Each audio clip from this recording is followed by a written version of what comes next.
So, very good evening, everyone, and I welcome you all to this very important lecture over environmental history and the Mughal period. So, before moving towards the lecture and inviting Sir to present his work, I would like to provide a brief introduction of Sir.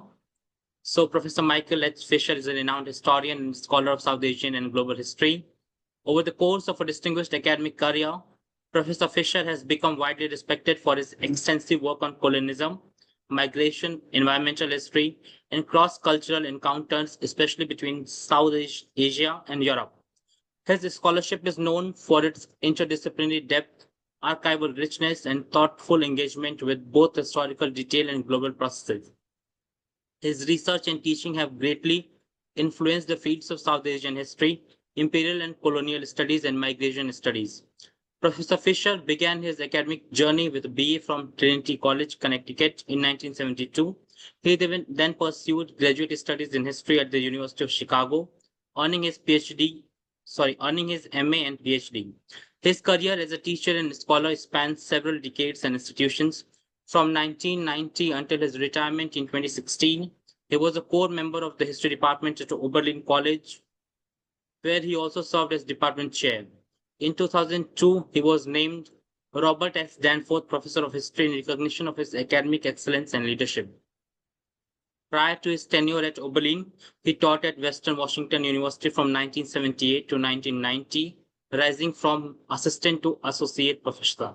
His commitment to international scholarship is evident in his visiting position at premier institutions in India and the United States, including as visiting professor at the University of Hyderabad 2013, visiting faculty fellow at the Delhi University 2007, faculty associate at the University of Michigan South Asia Studies Center 2005 to 2007, visiting scholar at the University of Pennsylvania 1988, and visiting assistant professor at the University of Washington 1984. Professor Fisher's scholarly contributions are both vast and significant. He is the author or editor of 13 major books, many of which have become essential reading in South Asian studies and global history. His most recent work, Environmental History of India, published by Cambridge University Press 2018, explores the intersection of ecology, society, and politics in the subcontinent. He is widely read A Short History of the Mughal Empire, 2015, published by I.B. Chaures, has been translated into Turkish and Korean, expanding its impact beyond English-speaking audiences. Other major publications include Migration, A World History, published by Oxford University Press, 2013, Counterflows to Colonialism, 2004, and The First Indian Author in English, 1996, and others. His early work, Indirect Rule in India, 1991, remains a key reference for understanding British colonial administration. Across these works, Fisher's writings reflect a deep commitment to reconstructing the lives and voices of historical actors who have often been marginalized in mainstream narratives. Beyond his books, Professor Fisher has published an impressive peer-reviewed articles and book chapters and authored several scholarly book reviews contributing to ongoing debates and development in his areas of expertise. His work is noted for its methodological rigor and its capacity to draw connections between local histories and broader global context. He has also engaged wider audiences through public history initiatives, most notably through his 36 lecture audiovisual series, A History of India, produced by the Great Courses 2016 to present, which remains a valuable resource for learners worldwide.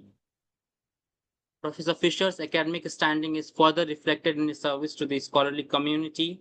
He has served as an external reviewer for promotion and tenure evaluations at the several universities and colleges across the US, UK, and Pakistan, testifying to the high regard in which he is held internationally.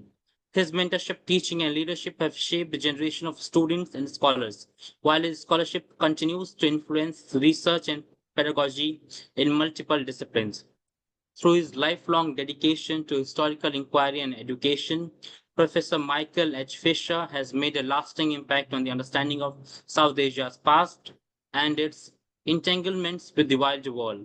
His contributions exemplify a career marked by intellectual excellence, global vision, and a commitment to expanding the boundaries of historical knowledge. So, thank you so much, sir, for joining us for this lecture. Over to you. Thank you very much for the very kind introduction. I'm particularly pleased to be able to speak with you because so many of my friends and colleagues are graduates of the various colleges in Delhi University. And I've spent many happy years living in Delhi, although it's been a while, so I envy you the opportunity to explore history within the actual city walls. What I'd like to do today is just talk about uh, aspects of environmental history as it really is expanding the various categories. And please let me know if these slides do not advance because I'll have to work on that. But as a conceit, what I try to suggest is that there are fluidities. That is, there are categories which are meaningful, but whose boundaries are not fixed. And for the sake of argument, what I'm going to be doing is talking about three different fluidities: environmental studies, which is constantly expanding what it includes and what it doesn't include; the Mughal period, which itself has very fluid boundaries, as we'll see; and then, of course, water, which is inherently a fluid identity. So, first, talking about environmental studies, there are so many different disciplines which fit into environmental history or environmental studies.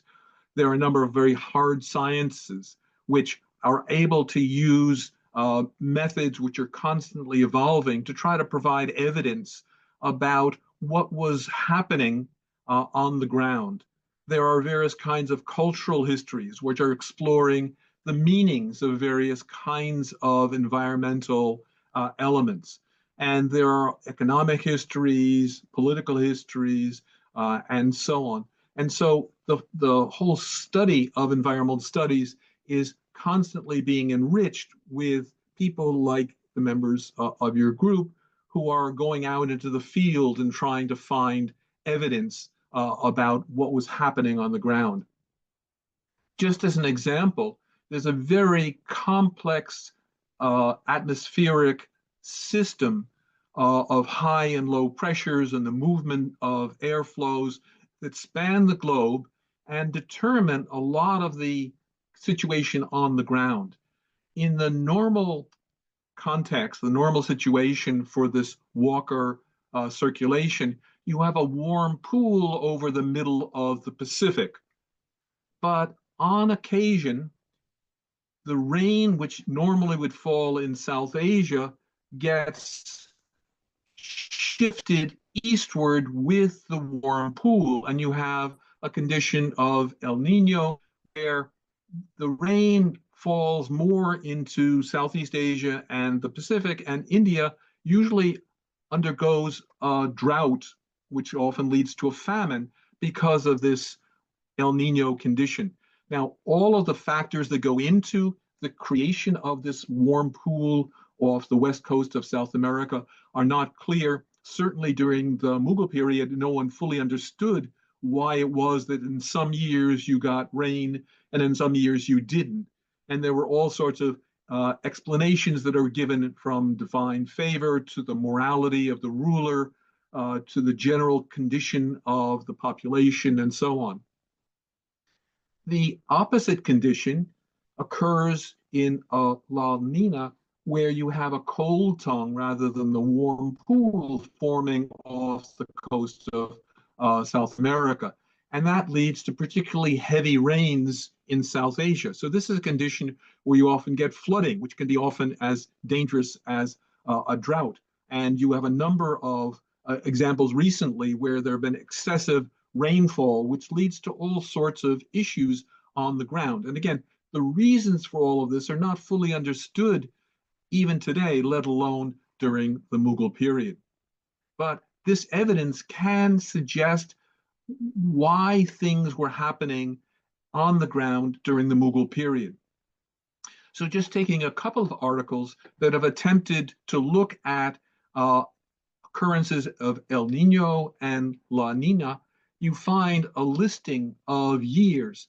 Now, clearly this has issues because they have El Nino in 1630, but La Nina in 1629 through 32, and that simply can't exist.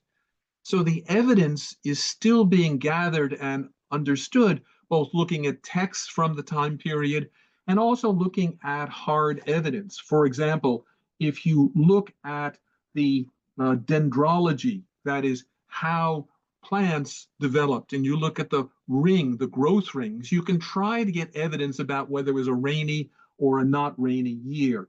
You can look at deposits of pollen in former lake beds or in glaciers and try to calculate what was growing at that time. There is looking at stalagmites in caves and the amount of water that's coming through the cave roof and the kinds of isotopes can tell you things about the rain. Marine sedimentary deposits, looking at what's on the ground of the ocean, on the floor of the ocean.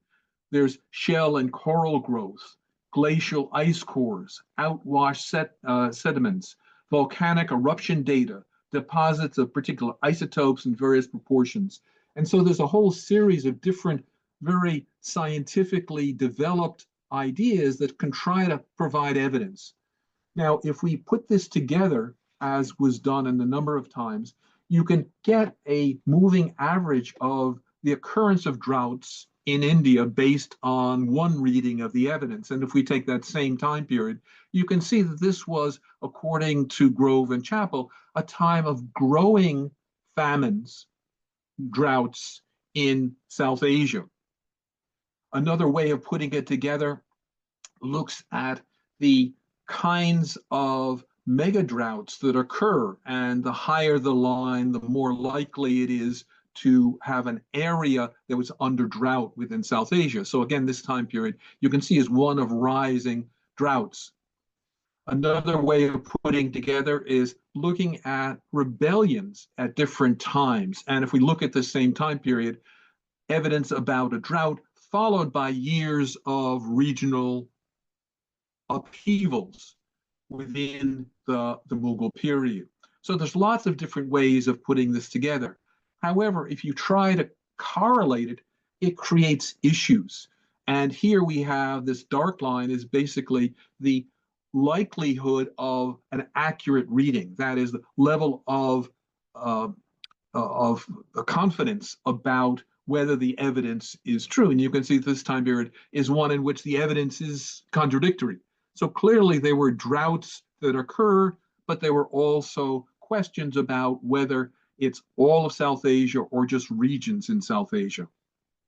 Now, looking at the Mughal period itself has questions about how do you draw boundaries around it? How is this a fluid category? Well, one classical time period covering this is 1526 with Babur's invasion to 1858 when the British Empire took over. But you can also say it extends to 1862, which is, of course, the year that the Mughal Emperor, the last Mughal Emperor, died in exile in Burma. So that's a slight extension. Another way of that's often talked about is ending it with the death of Alamgir Aurangzeb, because this really ends the period of Mughal expansion. You can also leave out the period of 15 years when Humayun was in exile and there was no Mughal Empire. So can you talk about the Mughal period when for 15 years there was no Mughal Empire in South Asia? Or you can put it together in a different way and leave out Humayun's exile, but then stop in 1858. Or you could go to 1862. So just in terms of the time period of the Mughal Empire, there's lots of different ways that are all valid that can be used to try to talk about this time period. People have tried to construct maps, and here we have a very elaborate system of different colors and stripes and so on, which attempt to show in one two-dimensional form the Mughal period. But it's not a particularly easy map to read, nor does it really convey the fluidity of what's going on. So some people in Australia tried to put this together in a dynamic form and suggested that the Mughal Empire in 1526 expands, it contracts and disappears, it comes back, And you're really getting a sense of the fluidity of the empire, including rebellions when various portions went out of the Mughal Empire, expansions over time, particularly over the 17th century, when it expands over much of South India, but not all. So is Kerala, for example, part of the Mughal period if the Mughal Empire was never there? And then, of course, you have rebellions as the empire fragments, overextends, the communication lines break apart. And so you have people, often it's agricultural groups, who are rising up and leaving the empire. You have the expansion, particularly under the British and the Marathas and Ranjit Singh in the Punjab and other groups that are breaking apart the empire. And here, the Australians have suggested what areas they think are still part of the Mughal period or the Mughal Empire, until you get, of course, the Delhi region as the last.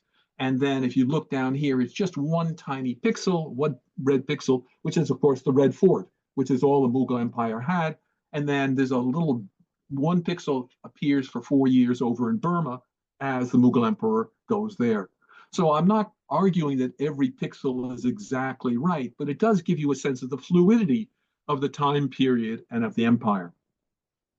If we talk about the third fluidity, that is water, it clearly has a number of different elements. There's cultural meanings of water, what it means to people. How is Ganga Jal different from other kinds of water?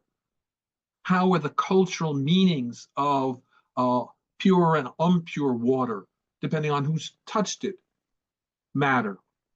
We have pragmatic elements about water. How do you control it? How do you deal with it in a fluid physical form? So there's different meanings as well of water. And we can talk about those in its various states. Clearly, there's water vapor in the clouds, in the atmosphere. There's liquid water. And you have solid water in the form of ice. And so that each of these is a different condition, and water particles move from one or another of these conditions. Now, one of the questions that comes up in environmental studies is that of agency. So certain animals are seen by some environmental scholars as having agency. Elephants have certain ways of acting, and they have certain initiatives which they exert. Does water have agency? Certainly it does things whether human beings want it to or not. It changes condition, often without human intervention. If agency is too far theoretically for a number of environmental scholars, certainly you can talk about water's properties. There are different properties in liquid, vapor, and solid form, which again are beyond human control, but are very important to human beings. Water then can have a lot of different forms and it can move among them. Water vapor in the clouds becomes liquid and comes down as rain, which is clearly a vital factor for human beings. Now, one of the issues is, what are the various conditions of water? Well, there's liquid salt water in the oceans and on the coasts. And during the Mughal period, there wasn't a great deal of ability to control salt water. The Mughals didn't have a big navy. They didn't have many ways of trying to control it. Yes, you can get evaporated salt off the beaches, but actually controlling salt water was not something that was particularly invested in. Freshwater, on the other hand, was highly invested in. Lots of resources went into controlling fresh water, which is vital to life. It's used for drinking, for cooking by humans, that is potable fresh water. It's used for irrigation of crops, and that's clearly a vital factor. It's used for waste, for removing human waste, animal waste. It's used for heating and cooling. There were channels under Mughal buildings, which, as you know, that carried hot or water, or fountains that were used to cool the domestic environment. There were ornamental uses of fresh water. And certainly in Delhi, you see a number of examples of how channels with lights underneath waterfalls were used for ornamental purposes. Now, how do you try to control this? Well, during the Mughal period, most of the control, or at least much of it, was by animal or human powered wells. It's pre-mechanical driving, moving of water. And key to this is the Sakya, or the Persian water wheel, which was clearly developed in Iran. And then there's much debate about when and how it got to South Asia. Clearly, by the beginning of the Mughal period, there were Persian water wheels being used around, and we have evidence about that. We can use art to try to suggest the technology that was used at the time. So this is from about 1814-15 by the famous artist Sitaram, and it suggests the use of a water wheel of a particular type. It's interesting in the sense that it has gearing, so that you have the pots carrying up water from a deep pit. You have the animals driving it around, and then you have the gearing system that changes the direction of this force. Now, we can use art to try to get examples of how the technology of water control worked, but we have to do it very carefully, as we'll see. Artists don't always get all of the details right.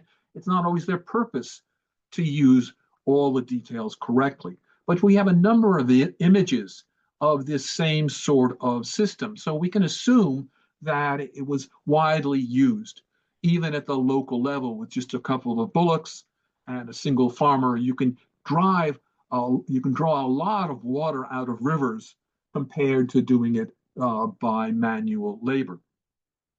Another major factor during the Mughal period was gravity-driven canals. Again, not powered by pumps, but carried by gravity. And it's very complex to be able to calculate exactly what the slope should be for the canals, particularly long-range canals. If it's too steep a slope, you get erosion, and the banks and the walls of the canal can be destroyed. Too little, and you get stagnation, which leads to increased malaria and other kinds of water-driven diseases. So it's a very complex process to calculate this, particularly over a long range. Further, rivers in South Asia are particularly variable in terms of the volume that's being carried, very seasonally.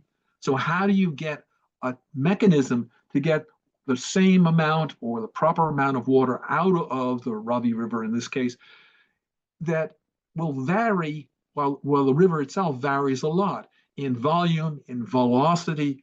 And so the technology of trying to get the barriers, the water channeling devices out of the river, and then getting it to key places, this is going to Lahore, is not always easy. And the first time this canal was constructed, it was relatively shallow, and it didn't work all that well. So it had to be redesigned and reconstructed 4 years later before it could really get sufficient volumes of water to not only to Lahore, but also to the farmers throughout the Punjab that depended on this water flow. And there are very elaborate systems of canal maintenance where villages gave a certain amount of labor to keep their section of the canal free of sediment that builds up and controlling it. There's a great deal of concern about how you regulate the amount of water that can be taken out.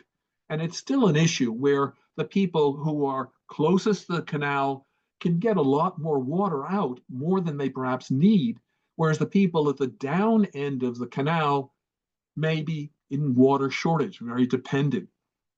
It also depends in terms of today's international politics, where you have the Indus Water Treaty between India and Pakistan, which is vital to the whole of Pakistan's Punjab, but the upstream, the sources of the water are in India, in Kashmir, or in mainland India.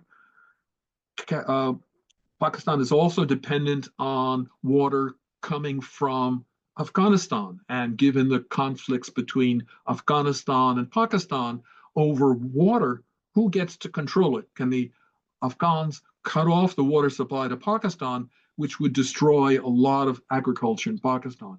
You have issues over on the east where the Brahmaputra River runs through China. And the Chinese are putting in large dams, both for hydropower, but also to divert the Brahmaputra River into China, which means that India and Bangladesh in particular are very dependent as the downriver states, the lower riparian states. So water control and canals are vital, both in the Mughal period and then beyond. You had efforts by the Mughals to try to bring water to Shah Jahanabad, to Delhi. And so the East Jumna Canal was built, but the Mughals were never able to get it right. It wasn't until much later that the East Jumna Canal could actually bring water to Delhi. So water is a vital factor. Control over it is very important. I suggested that looking at art can give us clues about the cultural attitudes toward water and also maybe hints about some of the technology. But artists were not necessarily trained engineers. And so what they put in their images was not always viable or in engineering terms likely to work. So here we have a painting from the 1560s to 70s sponsored by Akbar's court, in which you have an incident in which the hero is cutting this chain that is controlling the water. And if you look closely at this section of the picture, you have a wheel with a driving the chain up and down, and some sort of a leather-coated stopper, which is closing off or opening up the exit for the water. But in this case, it doesn't seem to work. If he's closing the stopper, cutting off the water, why is there a flood?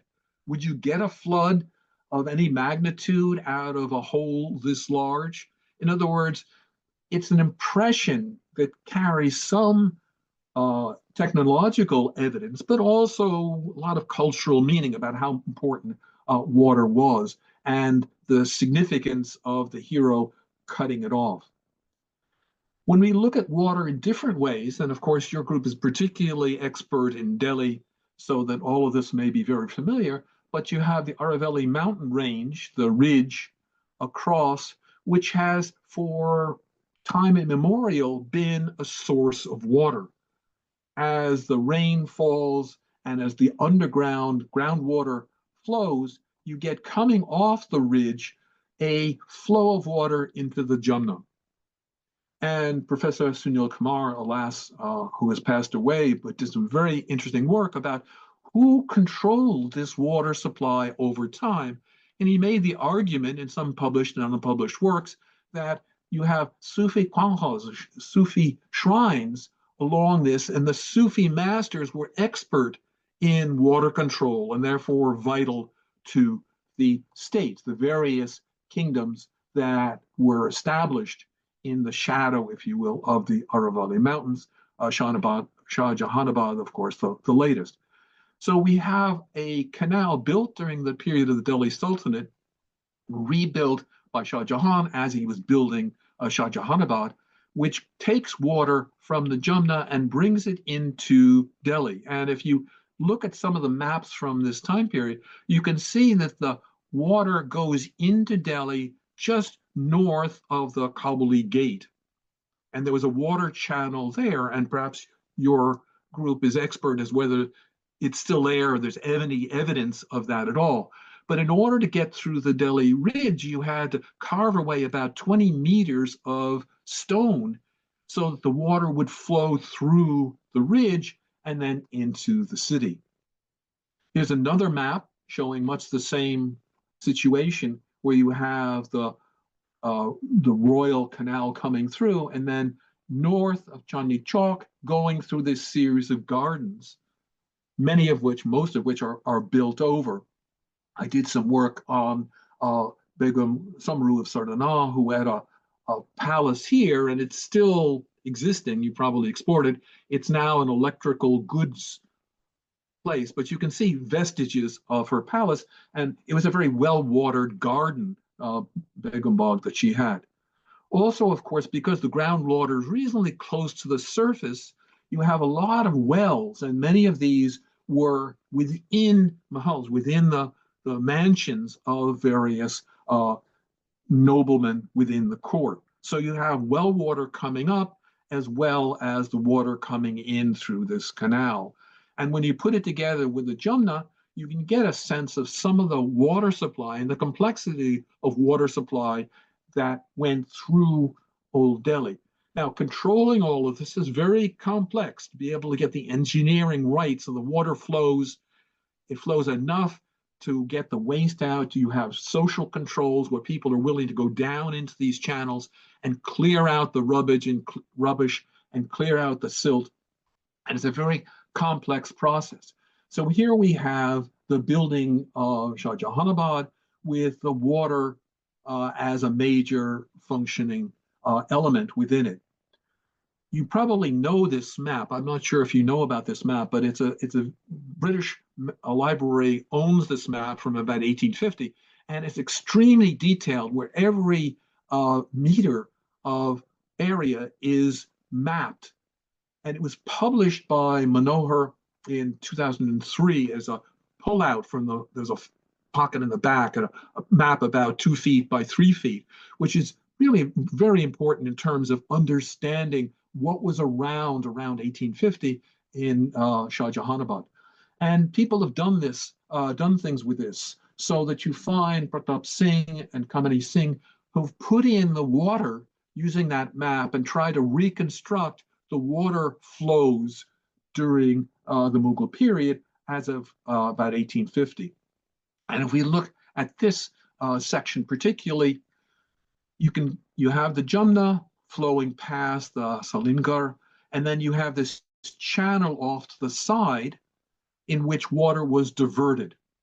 And if we look at even more closely at this, you can get a sense of how these water channels took water out of the Jumna and brought it into the city, both as an outer part of the moat, if you will, going around the outside wall, and then also within the city as the water supply went through, and then up into the Red Fort, where it flowed through the city.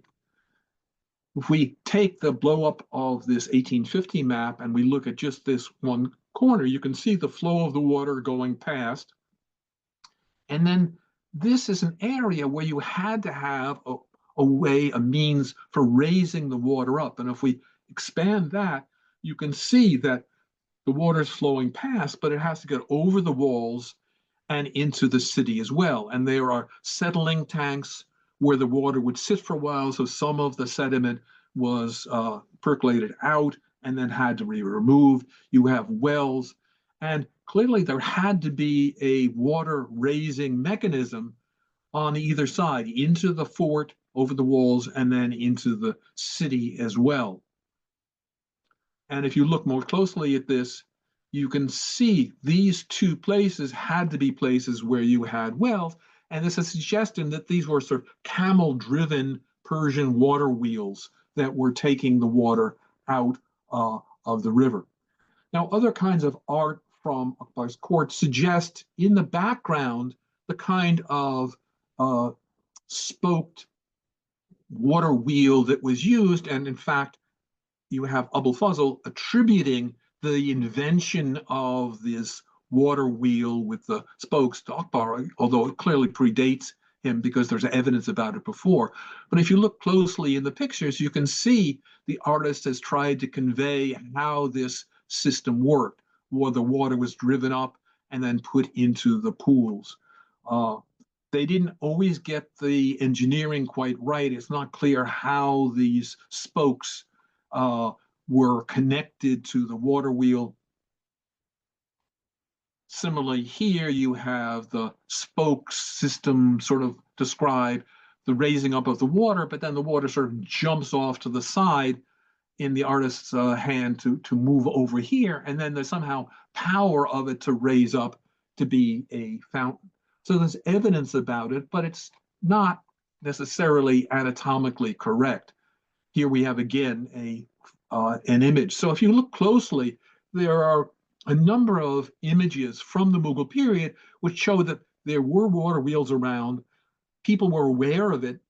They thought it was important enough to put in the images, but the details maybe we can't take for granted. If we take a schematic of the Red Fort, you have the Jumna River, and you have, of course, the channels of water, much celebrated, going throughout the Red Fort. There are still vestiges of these even after the rebuilding, as you know, as the water was carried through and it went over cascades with lighted deepas behind it so that you had this colorful effect. And it was both used for washing, but also for aesthetics. Chandni Chowk obviously has its own flow of water, which at various times was broke down and had to be reconstructed. And there were celebrations every time Chandni Chowk got its water supply back. There are places where there were fountains that were raised up, and we can reconstruct what probably was done. Take this fountain, again, done by Sitaram. There was probably a tank on the roof where people were carrying the water up by hand. They filled up the tank. There were channels underground that the water was channeled through, and the volume of it and the force of it was sufficient to have a fountain because the tank is above the outlet. So you can reconstruct what was probably happening in engineering terms. So if you put this together, we can also think about how you get rid of the waste, because cities generate huge amounts of waste. And this is not talked about nearly as much in Mughal texts, but it was happening on the ground. It had to be happening on the ground, and there are archaeological evidence of how this was dealt with and is still being dealt with. So one of the ways you get rid of solid waste is dry carriage. That is, you have carts carrying the waste, the dry waste, out of the city, and then it was distributed to the market gardens around Shah Jahanabad as fertilizer, particularly the trans Jumna, but also in market gardens all around the city, which produced the vegetables and the market produce that would then go into the city and be sold. There's also what's called wet carriage, and that is using underground channels in order to take the water carried waste away. And this again had to be very sophisticated engineering to make it work. And so that you have the moat around, which was filled with waste, you have channels through the city, some of which there's vestiges of archaeologically that were through the city, and then put into the Jumna. During the Mughal period, because most of the waste was organic, it could go into the river and the Jumna could handle it. It could be processed, if you will, by the river without a lot of damage to the ecology of the river. But once you get inorganic waste, chemicals, plastics, metals, then the Jumna is as you know the Jumna is today, not a place where there's a very well-developed or surviving ecological system. You also have issues when you have a well very close to a waste system. There's going to be an interchange between those, and that's where you get a lot of diseases happening. Waterborne diseases get into the well water, and Delhi was famous for having these either serious or ongoing low-level epidemics of diseases, waterborne diseases. when the British came in and took over, they tried to reconstruct this whole system of the Mughal era drains going all through the city. And they did some very complex engineering, which the British had control over, but was not widely used during the Mughal period, where you're calculating the slope and the velocity. You're doing sort of archaeological representations of what the channels look like. You're getting discharge rates. And the British were attempting to restore this system around 1852 because over time, as the Mughal administration had broken down, the clearing of the drains, the keeping of the drains up was not being done properly. And after 1857, 58, of course, the whole system was destroyed. And so that the Mughal underground system and even the British reconstruction of parts of it were destroyed as Delhi was destroyed. And Delhi was cleared out. So you don't have the people to maintain the water system. You don't have any sort of maintenance whatsoever. And you have just this free fire zone that the British created between the Red Fort and the Juma Masjid. So we're talking about the ways in which sort of three different fluidities come together. You have environmental studies and what we can learn from both the hard and the soft sciences of it. You have the Mughal period and the ways that its technology developed. And you have water as just one example of a number of different elements that we can see that are subject to this cultural and this pragmatic kinds of control. So that's my presentation. I was told to leave time for discussion. I hope there's a little bit of time anyway, but I hope it was a useful thing for you to experience.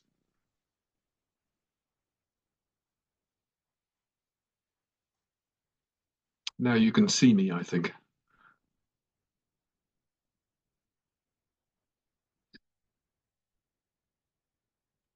So did you have other questions or?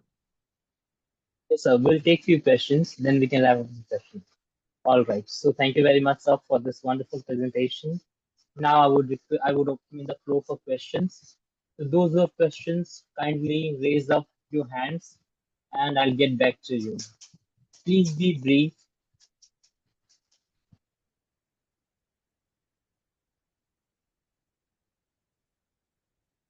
If you have any questions, please raise up your hand. Yes, Nanda Das. Go ahead with your question. Sir, am I audible now? Yes, Yes, Nanda, yes, we you're can see audible. you. Yeah, thank you, sir. It was very insightful, and I was keen to know more about animals in Mughal period because I'm doing my PhD in animal history right now. So my topic is regarding elephants and cattle. So I was eager to know about the Aravalli ranges. So as you said, there were elephants there, and the agency of elephants are also really important during this period. And I have read about that elephants were there around Delhi area, Aravalli ranges, and all. So, can you explain how the climate changes or the deforestation in Mughal period have affected these animals or the population of elephants? Can you give some insights regarding that? Well, I can more point to other people's scholarship. First, I should say it's a wonderful topic. There's a great deal of very interesting work being done about animals, interspecies kinds of extensions. I'm not sure if you're talking about interactions between animals and humans and sort of the agency with elephants have certain things that they do, and this goes back to Troutman's work on elephants over time, where he suggested that elephants survived, and you know of this obviously already. Elephants survived in South Asia, in India, and they didn't in China because the rulers of India valued elephants for war purposes. And since elephants take a long time to mature and it's very expensive to maintain them, whole forests and jungles were protected from the time of Ashoka all the way up through the British period to try to survive, allow elephants to survive. So I'm not sure how much you're looking at issues about the agency, interspecies kinds of exchanges. There's also, of course, interactions between elephants and other creatures in the jungle, where you're talking about the ways that elephants affect the vegetation and preserve the vegetation for other animals to do. So all I can say is it's not work that I've done, but I certainly have much appreciated the research that I've seen about animals interacting with each other and animals interacting with humans. And I look forward to reading your thesis as it comes out, and perhaps after it's published. Okay, thank you so much, sir. Now the next one is Amnia. Please go ahead with your question. Hello, am I audible? Yes, you're audible. Yes, Amina. Please go ahead. Yeah, thank you so much, sir, for this very thoughtful and thought-provoking lecture. I had this question. You were telling about the Aravalli mountain range and the water flowing from there towards Shahjahanabad and Indraprasth. I wanted to know how the Sufis, as you mentioned, were actually controlling water over there. What was their role in this case? Yes, and here I'm really relying very much on the other people's scholarship. What the Sufis did, there were channels, and the flow of those channels were controlled. That is, there were gates and barriers to try to control the water. There were also, of course, tanks where the water would be stored and then released at various times. And so you have Sunil Kumar's work really talking about the ways in which the Sufi masters had long experience and passed on more through oral tradition rather than written tradition, ways that you can try to control, to block, or to let flow the water, to spread it out over the dry season, because the cities, all the cities of Delhi, of course, depended so much on water control, and the relationship between the sultans and later the Mughals and the Sufi shrines was both culturally very important, but he's really arguing it was also, in terms of the environment and water control, a very important element. So that, unfortunately, because of his untimely death, a lot of the work remains to be done. And I think archaeologically, perhaps one can go back and try to do, through side scanning and through underground measuring, even today, what's under the ground in terms of vestiges of water channels, and then trying to get maps of where Sufi Pancas were and try to see if there's a connection between those. So again, it's not work that I've done, but it's a very promising work, and I hope that you'll be able to make progress with this. Thank you, sir. Now next is Murari Kumar Jha. Murari Kumar Jha, please proceed with your question. Am I audible? Yes, you're audible. Okay. Thank you so much, Professor Michael Fisher. It was so much enlightening, actually, to listen to your talk.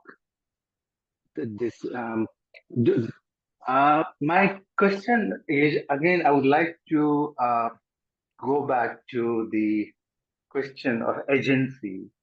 So you talked about agency of elephants and animals that historians have talked about. What are the criticisms of this environmental historians' use of agency for inanimate entities, be it rainfall or a river or specific landscape? So, and what could be the arguments for and against? And I would also like to thank you for your book, Environmental History of India, which I enjoyed and prescribed to our students. They they like it very much because of its accessibility, and very few books are available on Indian environmental history. So thank you so much for that. So yeah, Well, my thank you question for is, the yeah, agency. thank you for that. Yes, I mean, clearly what you're pointing to is a theoretical debate about who gets to determine historical processes and forces.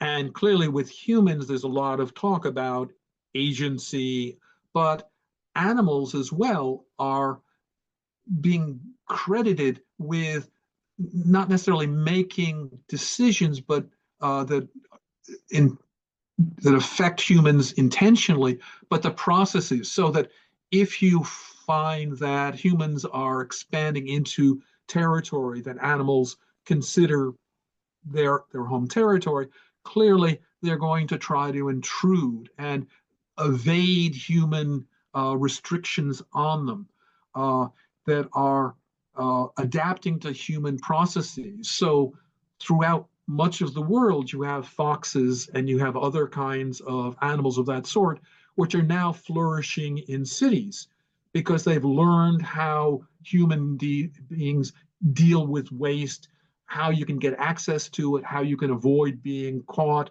how you can build homes in among human homes and evade a detection. And so there's that of wild animals. There's a lot of study as well about domesticated animals, whether humans domesticated dogs or whether dogs domesticated humans.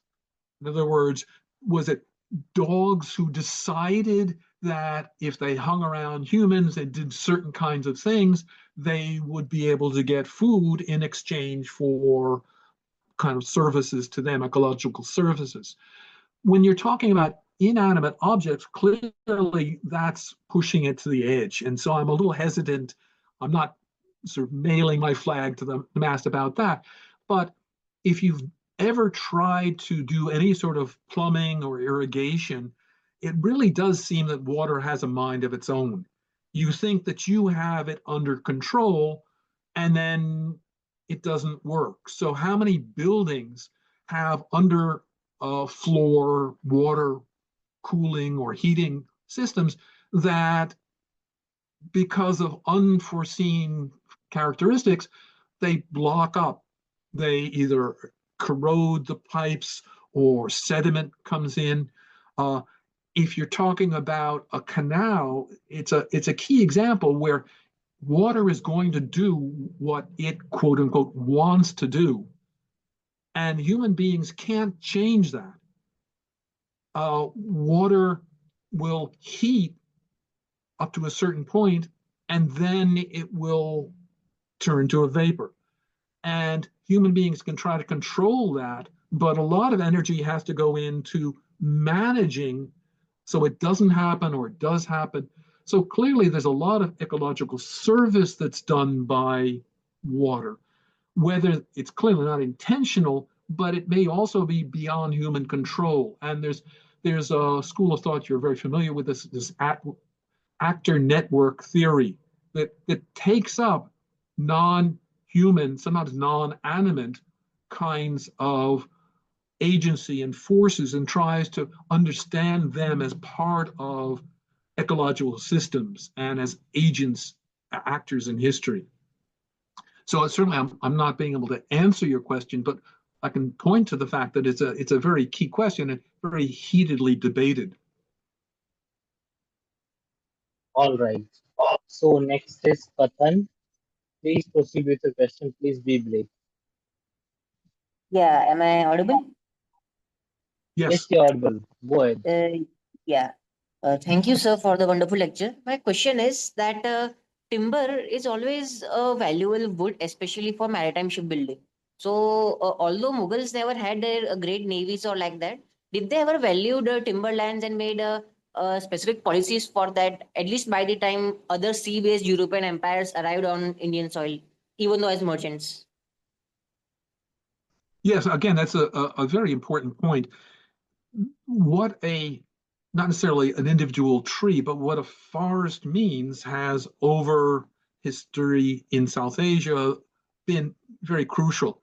The idea of forest as a refuge, where ascetics go, where you can find relief from taxes or from famines. So you have people who migrate from villages into forests, sometimes periodically, sometimes permanently.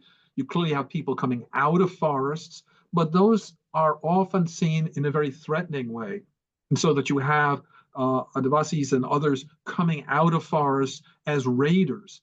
And in Mughal terms, there was a real sense that the forests were places that should be controlled because you had to be able to move through them. You had to be able to maneuver militarily through them, building roads and so on.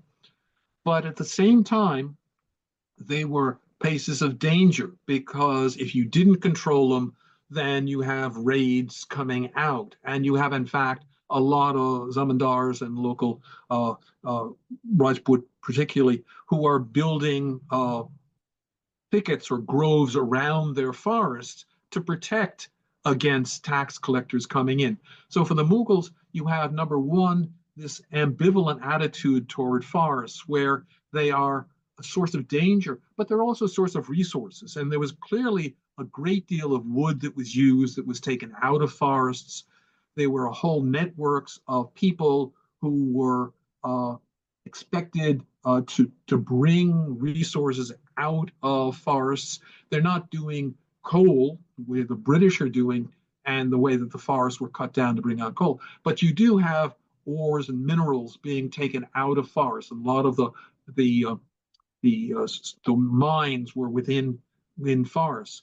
So the Mughals had a great deal of dependence on forest and forest products, and also on forest creatures, because cheetahs were used for hunting. There was a great deal of prestige for emperors and rulers of regional states to go in and have prestige as hunters. And for example, Nur Jahan is pictured very famously as shooting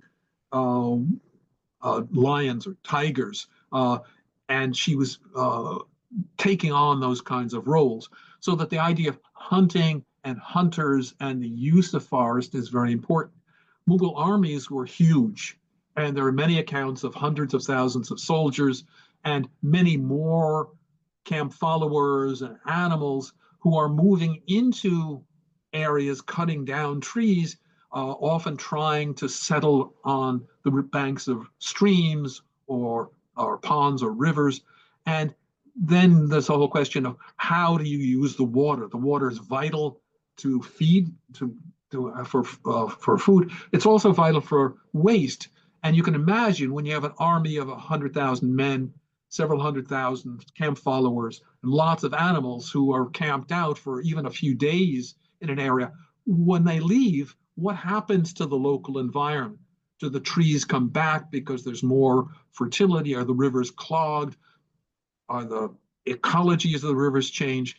And so the relationship between nature, particularly forest, but other aspects of nature, and the Mughals, it's very complex. And again, it's an area where people are beginning to look at those issues, but it's by no means a finished topic. It's a subject of great deal more research possibilities. Thanks, Professor. Next, Stuti Mughal. Please go ahead with it.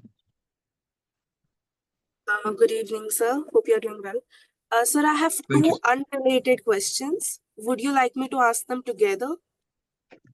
I'll write them down. I'll try to remember. Go ahead. Either one.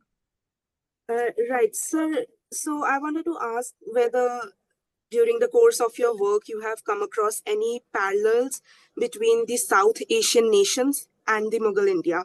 Meaning that was there any influence that the Mughals had in terms of techniques or environmental policies on South Asia, or instances where they were affected by these nations?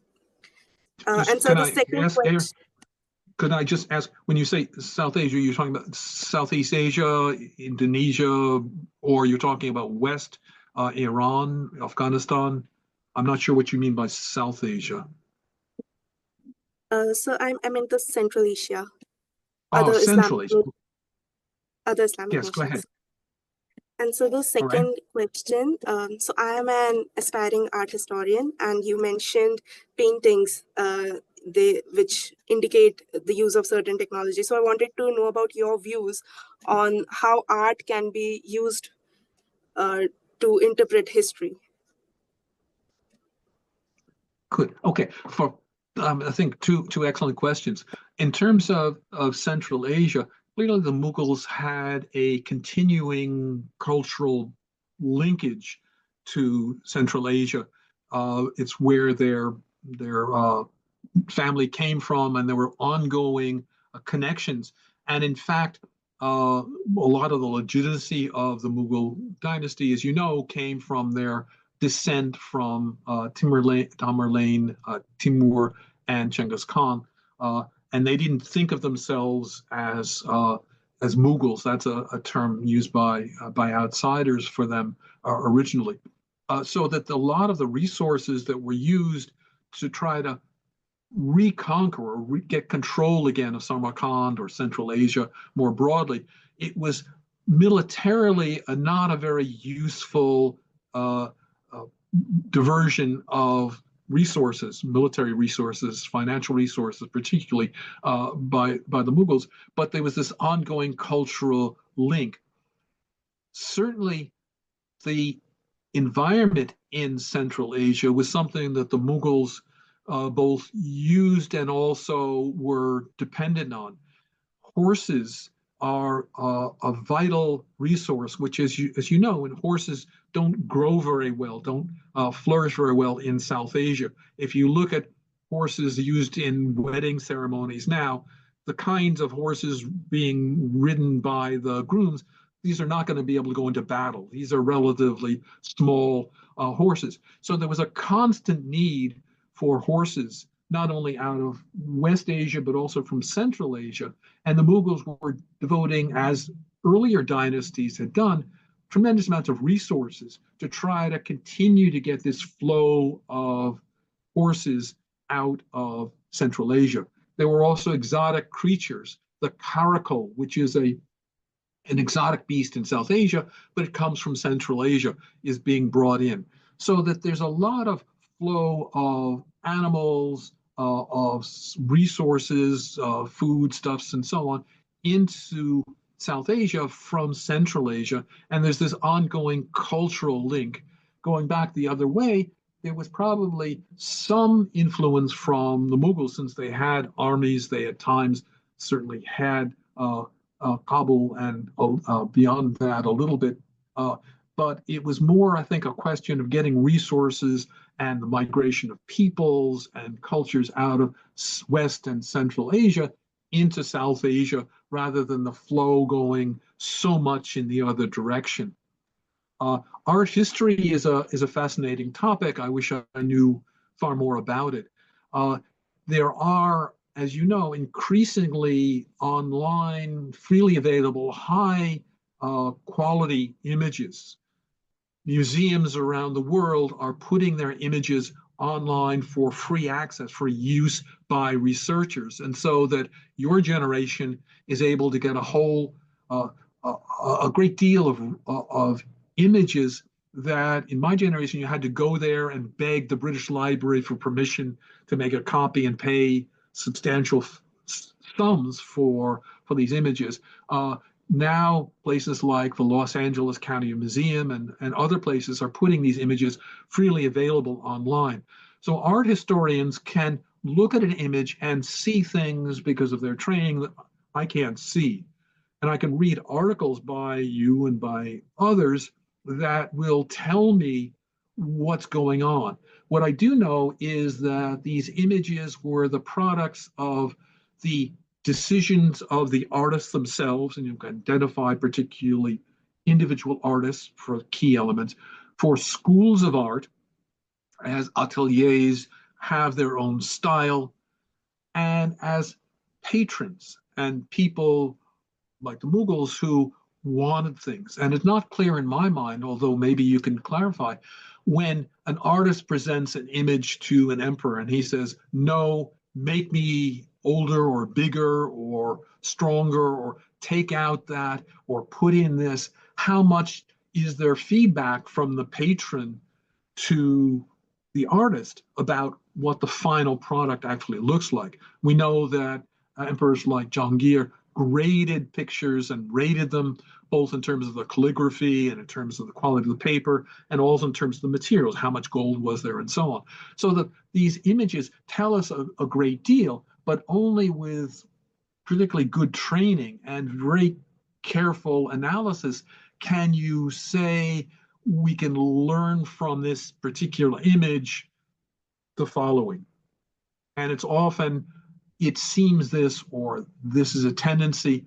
I have very little aesthetic skill, and so that an art historian can look at an image and say, that's good art and that's bad art.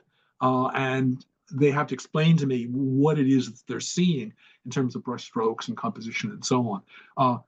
But nonetheless, it's a very rich field. And so both in terms of environment history, but other kinds of histories as well, art is something that it shouldn't just be an illustrator of the point that's being made in the text, but it should be really informing the text by saying this painting or this image tells us the following. And I think that the more scholars use that kind of skill and that kind of training, interdisciplinary training, the more rich their interpretations are going to be.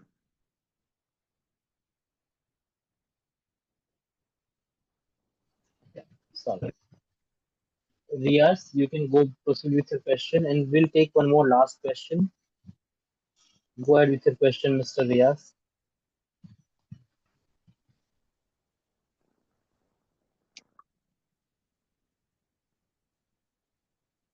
Go ahead. I think you're unmuted.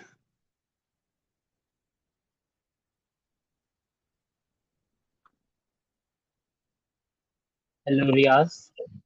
We couldn't hear you. All right, you might experiencing some technical issues. Moving towards Vanshika. Vanshika, please proceed with your question. Thank you, sir, for this incredible talk. Sir, my name is Vanshika. Sir, I want to ask you one question, bit related and bit not completely related with environmental history as such, but with Mughal history. So I want to inquire about the history of children in particular. So as an aspiring historian, sir, I would like to ask, like, what are the dimensions I should look upon? One thing is comes to me is class wise, to see the children of royal family, ruling family, aristocrats, and those of craftsperson and the farmers.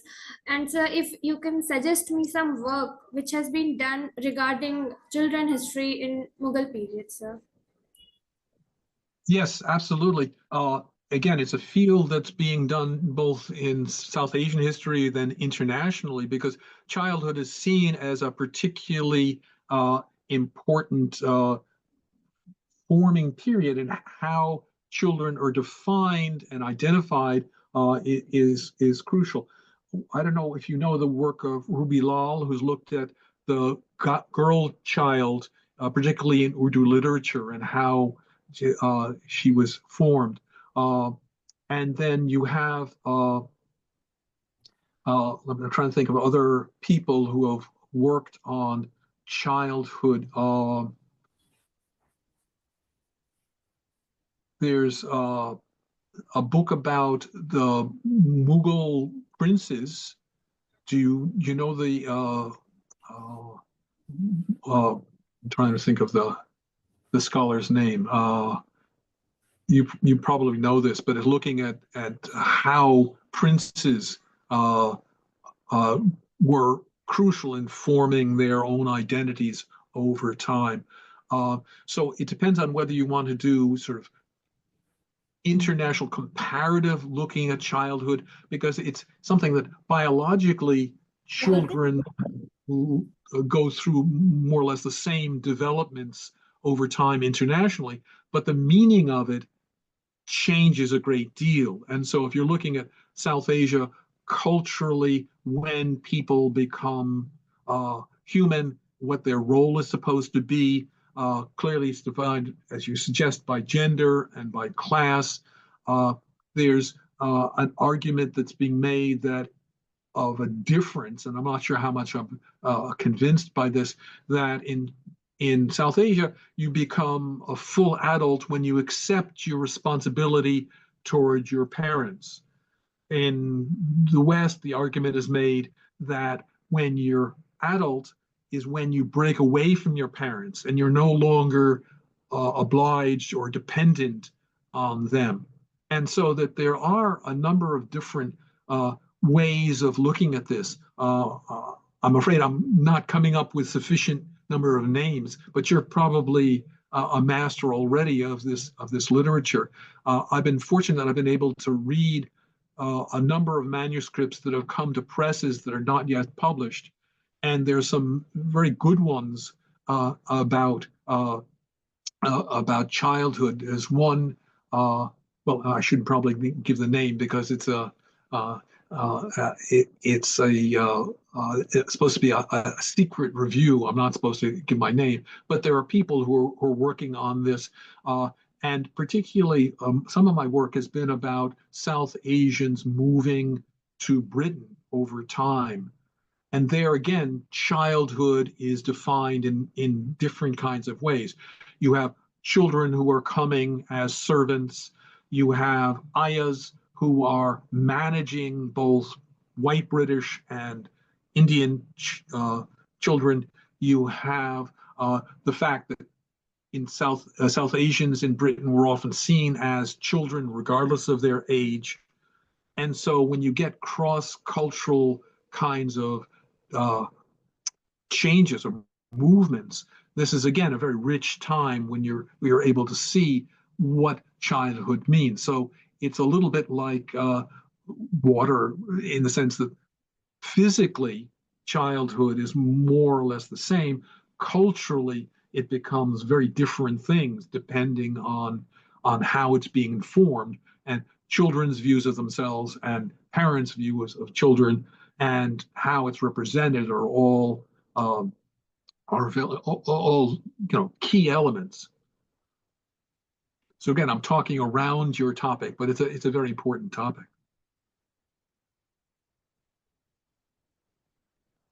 Thanks. So adding to that, there's one more book about the Princes of the Mughal Empire by Muniz D. Faruqi.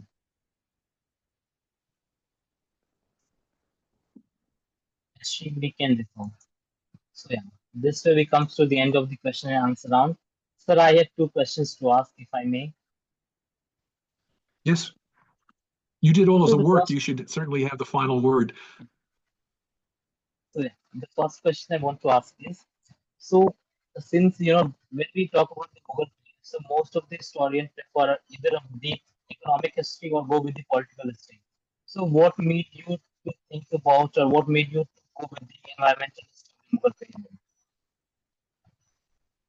Well, actually, I should thank students, my students, for that, because when I was teaching at Oberlin, environmental studies was just beginning to develop, and it was one of the things where students would come to me and say, all right, that's fine, that's political history, that's economic history, and so on, but what's happening to the physical world, the environmental context for all of this? And so I got a grant and I spent a year studying environmental history, which for South Asia in the 1980s was just beginning to develop. That's when a lot of very important foundational work began to emerge about environmental history in South Asia. And there were sort of waves of it, where first it was discovering that there were evidence about environmental history. Then there was a question of sort of celebrating environmental history of South Asia, sort of a second wave. And then as a third wave, there was an effort, as some of the questions have suggested, all right, how does it vary intersectionally between different types of human beings, different classes, different genders, and so on, different cultures? And then what about this intercultural, interspecies kind of exchanges? So I learned a great deal in order to satisfy demands from students. And it's such a fascinating topic that I've tried to keep up on it. A lot of it I'm the consumer. I'm looking at other people's work. A lot of this science, I'm never going to crawl through caves looking at stalagmites and trying to measure them, but I can read works by scholars who do that and try to see how it informs my work. Okay, thanks, sir. So second, I would like to ask is, what were the challenges that you faced while working on the environmental history? Well, the challenges in part are training. As I suggested, I was trained really as a social cultural historian. I wasn't trained as in the sciences. I wasn't trained in the art history. And so some of that is just learning from other scholars. Challenges in part being based in the US, it's not always easy to get to South Asia. I've been going to India since 1971 in various ways, as you suggested to the introduction. I've some lectures there, but my periods of research in South Asia have to be in some way constrained by my employment in the US. And so I can't get to South Asia nearly as to India as much as I'd like. And that's why I envy you. You can now go out and you can look at actual buildings in Delhi and try to do some history about it and some of the meanings about it. A lot of the archives, of course, are in Britain, and getting access to Britain is relatively easier in terms of both financially getting there, although being there is expensive. But to get to India, as you probably know, there's a very long research process where you have to apply to lots of different ministries in order to get permission to do work in archives. And so in many ways, I'm dependent on things that are available where you try to get as much research done as you can in a very intense period of time in India, and then you come back and you process it. So I guess the biggest challenge is not being Indian, not being able to be in India and go out whenever one wants to and explore a new physical feature or set of archival records or materials that are found. Okay, so the last question of the session I would like to ask is, would you like to give some suggestions to budding historians or youngsters like me who further can work on environmental history? Well, I think there's so much really good work being done in South Asia on environmental history that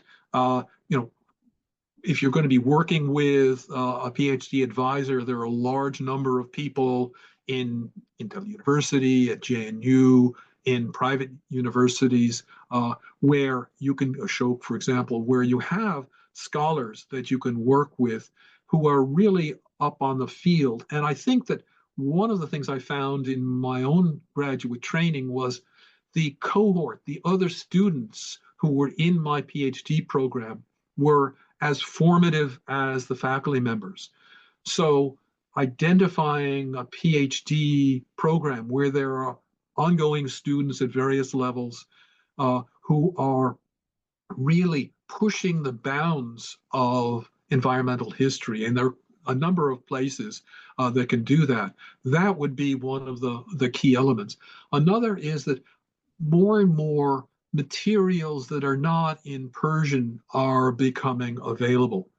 And so access to regional language sources can provide material that really was not available before, and it's often not published, so that you actually have to work with the private archive or the private family who has these records, who has these materials, and be able to work with them in the regional language. The script is often a very broken script or a particular Modi script or a script that's special to that family. And so that there's a lot of very ground level research projects that are possible. So once you're in a program with a strong advisor, access to a major library with a cohort of other scholars, having the time and the funding to be able to go out and find sources that no one's looked at before and incorporate them in. Those are all, I think, elements that I would suggest. Yeah. So thank you very much, sir, for your time. We are really grateful to you for this wonderful lecture. Thanks. Well, sir. it was a Have a good day. pleasure. It was a pleasure for me, and thank you for arranging this. It was a very informative and exciting opportunity for me. Thank you very much.